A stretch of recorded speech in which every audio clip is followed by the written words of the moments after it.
This is a short video about the Church of St Cuthbert's in Lytham, Lancashire, focusing mainly on the bell ringing aspects of the church. This is the front of St Cuthbert's Church in Lytham, Lancashire. It's an Anglican parish church and it's the oldest of all the churches in Lytham. There has been a church on this site since 1199. That church was replaced by a larger building in 1770 and the current church was entirely rebuilt in 1834, making it the third one to be built on this site.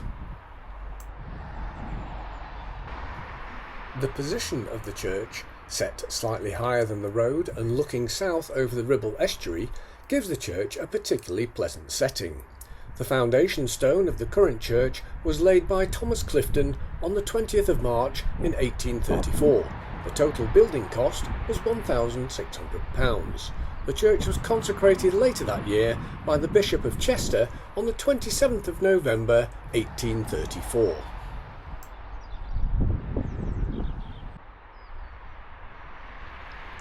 The tower at St Cuthbert's stands at about 80 feet tall at the west end of the church. It has clock faces on the west, south and east sides of the tower, but there is no clock on the north side, which can't be seen from the road.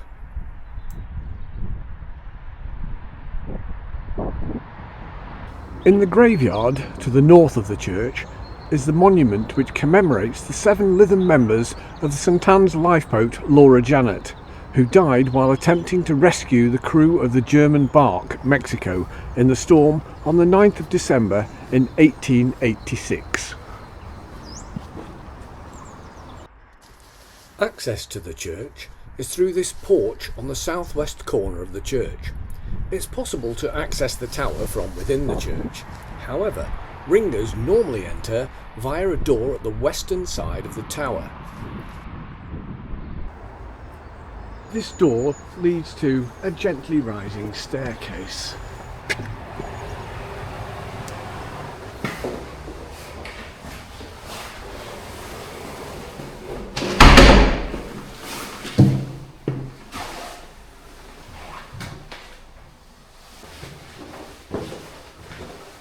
Just before reaching the ringing room, there is a door on the left which leads to a balcony which provides additional seating for the congregation.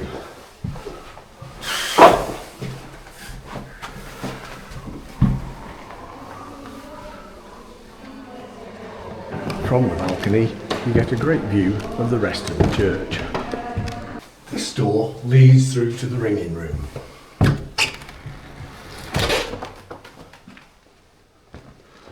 The ringing room at St Cuthbert's is quite a good size, quite light and airy. In the ringing room there are several peal boards recording peals from 1834, the year the church was opened. Some of these peal boards are in need of renovation, as a few of them are so faded you can barely read the inscriptions. St Cuthbert's has a ring of 8 bells. They were installed in an oak frame when the church was built in 1834 and overhauled in 1957 by the Whitechapel Bell Foundry. The tenor is a 1300 weight bell, at actually 1300 weight 2/4 and 10 pounds, in the key of F. This rope is for the treble, and going clockwise around the tower you'll see the other 7 ropes. There's the 2, 3, 4, 5, 6, 7 and 8, which is the tenor. Behind the rope for the 6th bell is a hidden cupboard, which houses the pendulum for the clock. Sadly, it's not swinging at the moment, as the clock is in need of some repair. Behind the rope for the 7th bell is a steep flight of wooden stairs leading up to the 1st floor, which is the clock chamber. In the clock room, you can see some of the ropes coming through from the ringing room and going up to the belfry. You can also see the full workings of the clock. Up until the 1980s, this clock had to be manually wound every single day using this lever on these keys. This clock was wound. After that, Two electric motors were installed which pull up the ballast weights, and then gravity pulls them down again to keep the clock running. Sadly, the clock is not running at the moment and is just in need of some slight maintenance. However, all the other parts of the clock are the original parts from when it was installed in 1834. From here, there's another steep flight of stairs which takes you up into the belfry.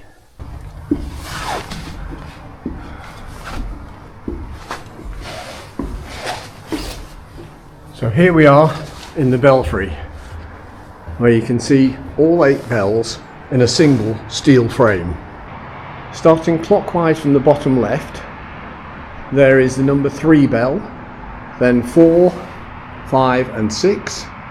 Top right is 7, then 8, which is the tenor, right next door to the smallest bell, the treble, and in the bottom right hand corner is the 2nd.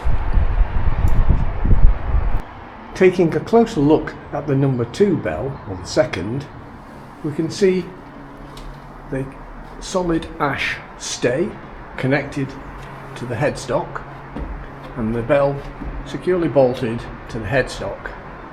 To the left hand side, as we look at it, you can see the wheel, and there's the rope coming from the wheel and going through the ground pulleys.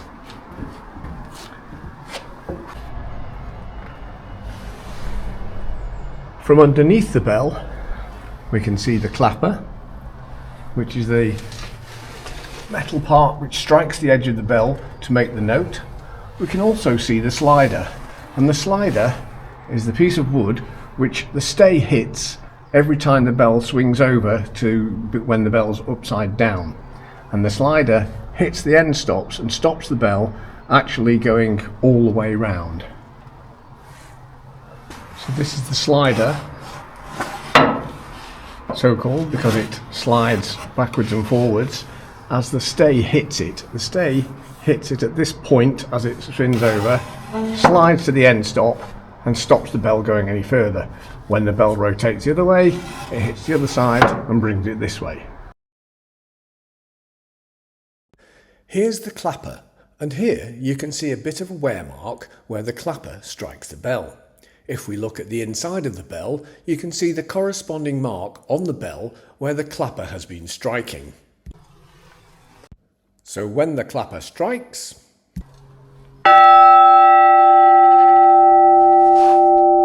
that's when you get the bell.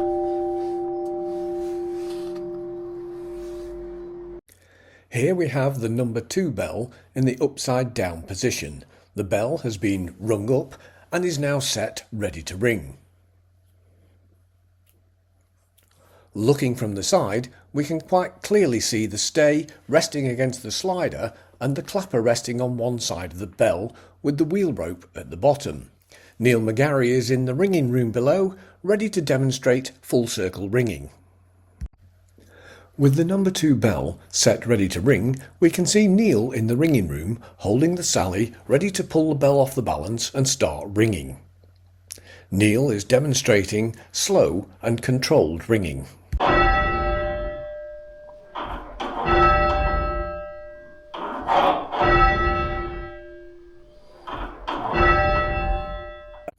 Back in the bell chamber, we can see the bell moving off the balance and starting to ring.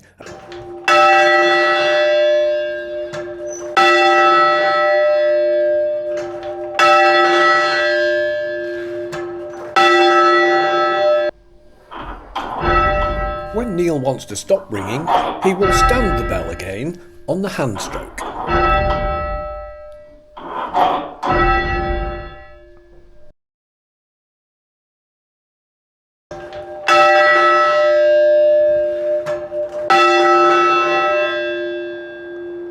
So now the bell has stood, we'll have another look at full circle ringing, but from a different angle.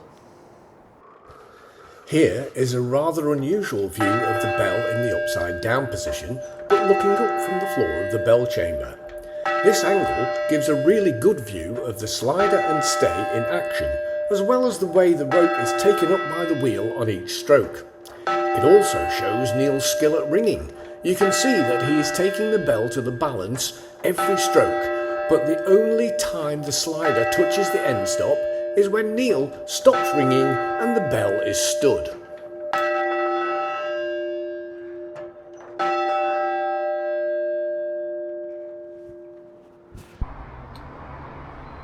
From the bell chamber, there's another set of wooden steps which takes you to a small mezzanine floor just below the roof of the church.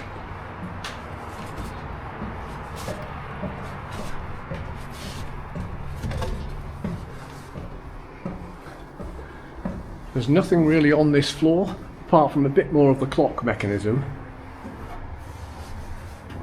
which is the differential gearing taking out the power to the clock faces on the south, east and west clocks. There's no clock face on the north side of the church. And then from here, another short flight of stairs takes you to the roof.